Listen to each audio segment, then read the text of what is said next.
What is going on, everybody? It is really good to be back, and I know that my videos have not been being uploaded at the rate that you are used to.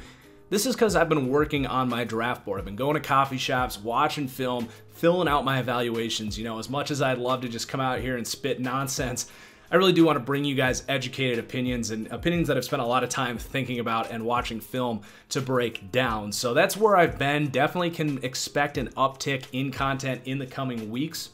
Also, I've said it before and I'll say it again.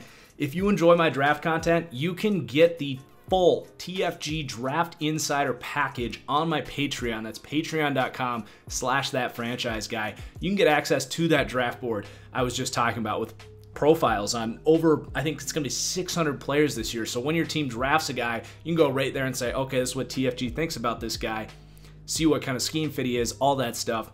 But also exclusive film breakdowns.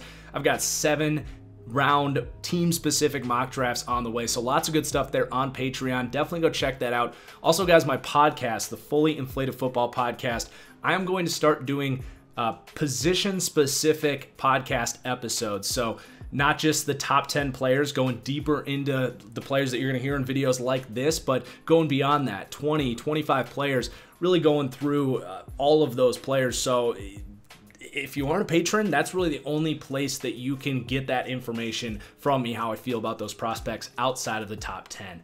So let's hop into it here, my updated top 10 wide receivers for the 2020 NFL Draft. And of course, a quick reminder, please take a second to hit that like button down below. Really helps me out. All right, so Jeudy, my #1 wide receiver, and spoiler alert, CeeDee Lamb's going to be #2. We'll talk about him in just a second. I got to say that because a lot of people, a lot of analysts have pushed CeeDee Lamb up to the #1 wide receiver, and I'm not even going to argue against that. Like, if you think that, that's perfectly fine. If a GM takes Lamb above Jeudy, I'll get it. I actually have Lamb with a higher upside than Jeudy. The difference is Jeudy brings a floor that I am in love with. How often do we talk about that ability to separate and get open being by far the most important thing at the wide receiver position? Jeudy has shown me 2 years of being absolutely elite at that. One of the best, if not the best, route runners and releases out the line of scrimmage that I've ever seen from a college prospect. And I know that I'm getting that in Jeudy. And it's not like he's some low ceiling player either. Comes out, runs that 4.40. You know he's going to be a deep threat as well, that he can stem from all those routes. Just the way he sets up corners, his shiftiness after the catch as well. Like, I just know what I'm getting in Jeudy, and I'm very comfortable drafting this player. Now, the way I set that up as we transition to CeeDee Lamb is that CeeDee Lamb is some risky prospect. I'm not trying to say that at all. He's a very good route runner. Just coming out of the Big 12. It's a bit of a crutch, but it's true. The defenses in that conference are just different, especially when you're playing in this Oklahoma offense that schemes guys open all day, no matter who you are. So I just don't have quite the confidence in CeeDee Lamb's route running ability right away. Now, he has all the tools to get there as an elite route runner, but I know Jeudy is going to be that day one. So just to show that difference there. Now, the one thing CeeDee Lamb has that Jeudy doesn't is absolutely elite jump ball, body control, contested catch ability. Now, I value that route running, the separation ability much more, but I definitely see why you could get excited about a CeeDee Lamb. So both these guys are outstanding. I don't even really feel the need to break these guys down. I have them very close on my board, and I would totally understand if you ranked one or two or drafted one above the other. I think it's really just a matter of preference. So then #3, I've actually got Henry Ruggs here. A very simple player evaluation for me. Yes, he can get open in the short to intermediate game. He's got a pretty solid release off the line of scrimmage. He can make some good contested catches. He's pretty average to slightly above average at all that stuff, which is great. But his vertical ability as a deep threat paired with his good ability to track the ball and his run after the catch ability basically makes him DeSean Jackson. I feel very good about where I'm at with my Henry Ruggs evaluation. And because of that, that's a skill set that is very rare that a lot of teams are going to be looking for. So I say that with a lot of respect for what Henry Ruggs does, and I would even say that if he is the #1 wide receiver taken, I'm not going to say that that is even a mistake. I think there's worlds where it makes sense for him to be the first wide receiver off the board, but I will say you have to have a quarterback that not just is looking to throw deep, but has that arm talent to accurately throw the ball deep as well. You know, a team that came to my mind was like Detroit. I don't know how it would play out, but what if like Jacksonville trades up for a quarterback at #3 and Detroit finds themselves at #9? I could see a world where they say Matthew Stafford, Henry Ruggs, we'd rather have that than Jerry Jeudy and CeeDee Lamb when we already have our number one in Kenny Golladay. So that's where I'm at on Henry Ruggs. These top 3 receivers are phenomenal. And then Justin Jefferson is starting to creep up as well. I think there is a little bit of a tier gap here from 3 to 4.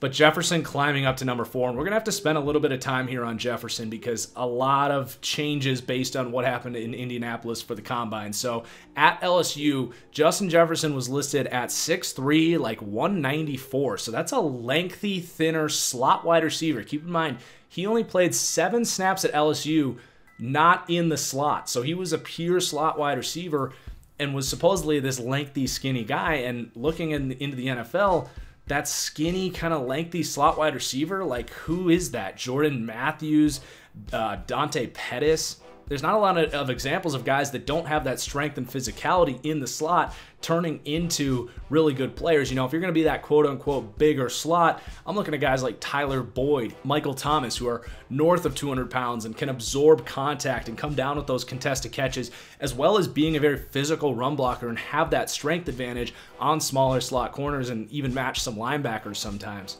So with Justin Jefferson coming to Indianapolis, weighing and measuring in at 6'1", 202 pounds, I am much more intrigued by his translation as a slot wide receiver at the next level because that's the skill set we know he has. Now, here's the other thing with Justin Jefferson. That boosted his stock, but also coming out and run 4.44. So he's now Justin Jeff 4.44, and that means to me, I had already been saying, well, why if he's tall and lengthy, can't he step outside? He's got great contested catch ability that he showed at LSU. If he can learn to beat press off the line of scrimmage, there's no reason he can't be an outside receiver as well as a slot guy, even if LSU didn't use him that way in Joe Brady's offense.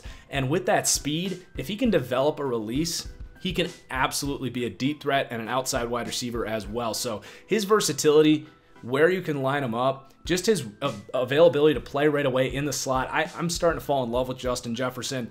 I'm thinking like, you know, definitely top 20. I'm looking at a team like Denver at 15. If these top 3 wide receivers fly off the board, I love Justin Jefferson there. Can plug him in the slot and then work him outside a little bit as well. Maybe the Eagles at 21. So he's definitely pushing himself up. And then T. Higgins, he's going to be my last guy that I have a first-round grade on. Now, I'm not going to lie. I'm pretty bummed. I'm honestly kind of ticked off that he didn't run at the Combine. And it's not like he's hurt or anything. He just said, yeah, I'm going to rest. I'm good. And that bugs me because if there's one wide receiver that I needed to see run, it's T. Higgins because he's that 6'4", almost 220-pound wide receiver. We've talked about the importance of being able to separate in the NFL. That 40 time really matters for a guy like him. Right now I have him comped to Kenny Golladay, and on tape I see some of that speed, and I think that he could still do that at his pro day in Clemson, but I need to see it. I'm not drafting you on the first round hoping that you're going to be a separator at that size, because if you're just going to be Alshon Jeffrey, that's going to push you into the second round for me. It just is.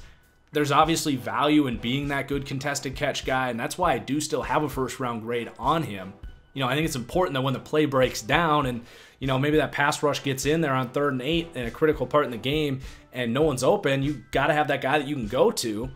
And for T. Higgins, a 50-50 ball for him is maybe closer to 60-40. So in a game of margins, I think that stuff matters. But to return value as a first-round pick, you got to be like a Kenny Golladay. Run that 4.5 40. Show me that you can be a legitimate deep threat and run away from corners down the field.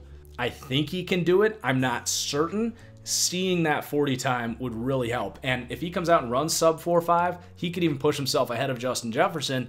As you can see there, those grades are very close for these two.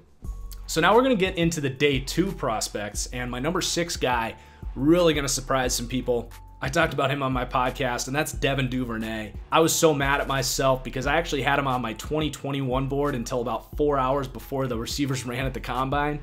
Just a logistical error on my end, but I started watching him before the Combine started, and I was like, how did I not get this guy in there? How was I so late to the game on Devin Duvernay? This guy's awesome. Out of the slot, runs sharp routes, tracks the ball extremely well on film, and did the same thing in Indianapolis. Showed the speed on tape, and then even impressed me more with his 40 time and his workouts. He can stem from the slot to be a vertical threat as well. Now, he is a slot guy. He's probably not going to step outside and play a whole lot. You know, you can find a way to get him involved as a vertical threat, whether that's just running up the seam, stemming a slant into a sluggo, hit him on corner routes. Like, he can do all that stuff, and he tracks the ball very well, but 5'10", not an elite vertical guy. Like, he is a slot catch and run wide receiver with very good ball skills. A super high floor prospect in this class. I would even say if you're like the Green Bay Packers at 30, it might be the only team that makes a ton of sense for, because they don't have a slot guy right now. I would even say in the first round, I could take Devin Duvernay, but other than that, I think he's a second round prospect. Just a high-end, top slot wide receiver in this league, like a faster Jarvis Landry, basically. Then number 7, KJ Hamler, and this is where we're starting to get into the risk territory, because we didn't see workout grades on him. His sample size at Penn State is tiny, coming out as a sophomore. But I like that vertical ability. It's a lot about what we talked about with Henry Ruggs. If you can stretch the field and show some decent ball skills down the field, you're going to add value. And I think there's plenty of worlds where KJ Hamler turns into T.Y. Hilton at the next level, which is very valuable. Still waiting on those, hopefully he runs at his pro day, because, if he's a 4.45, 4.5 40 kind of guy instead of a guy that can run in the 4.3s, that's going to change this and probably take him out of the top 10. But for right now, I'm going to trust my eyes there. And then number 8, I've got Van Jefferson here still in the top 10. The injury stuff is starting to get concerning, but hey, I comped him to Keenan Allen before all this new injury stuff kind of broke out. If you remember, Keenan Allen coming out, he was really well regarded, was someone that was kind of being flirted as a first round prospect at times, but suffered some injury stuff, ran a 4.7 while injured at the combine, and fell into the 3rd round. Now he's one of the best receivers in the NFL. Van Jefferson, not just physically, like 6'1", 200 pounds, is just like Keenan Allen, but is an excellent route runner, one of the best route runners in this class, tracks the ball well, and has some good run after catch ability. So I'm not saying he's guaranteed to be Keenan Allen, but he, to me, is that 2nd, 3rd round guy that falls through the cracks, works his ass off when he gets to the NFL, and really surprises some people. Kind of in that Michael Thomas, Devante Adams, Keenan Allen type of mold. And then I've got Laviska Shenault at 9, continuing to fall here all the way to a 2nd to 3rd round grade. He might have had a 1st round grade when we did our first top 10 wide receivers video. The injury stuff is starting to get very concerning here. Missed a lot of time or played injured his final season. Then comes up with a core injury at the combine. Did run that 4.58. I think that the injury hurt that. I think he's faster than that. And I'm still going to comp him to Deebo Samuel as that playmaker guy. You scheme him open on drags, bubble screens, jet sweeps, hand him the ball. Like, he is one of the best playmakers in this class. And you're going to see he gets that playmaker scheme designation. But here's the deal. When you draft him, like, you can't just plug him in the slot and expect him to separate. You got to find ways to scheme him open through play action, through gimmick plays. You need a playmaker that has a plan for this guy. Otherwise, he's just going to end up being Cordarrelle Patterson. Now, I think Shenault has really good ball skills that Cordarrelle just didn't have, but from a route running perspective, it's fairly similar. Like, he just doesn't do a lot for you from a route running perspective. It's hard cuts, slants, go balls, some ins, bubble screens, like very simple route tree from Shenault. Has a lot of growing to do in that regard, and built like a running back, he's not going to shake a ton of guys in his route running. You know, he can juke you after the catch, but those very minute lateral ability is just not there. And then my number 10 wide receiver, it is Denzel Mims. And a lot of people are going to be surprised by this who follow me on Twitter, because I'm not super high on Denzel Mims. That's because I don't think he's a first-round player in this class or any class. You want to take him at the end of the 2nd, into the 3rd round, I can get behind that. He clearly has shown some upside, was very good at the Senior Bowl, excellent ball skills, has that deep speed. The more you watch him, like, he's a pretty nuanced player as far as like his understanding of the game, very physical. Brett Coleman loves this guy. I'm just not quite there on him.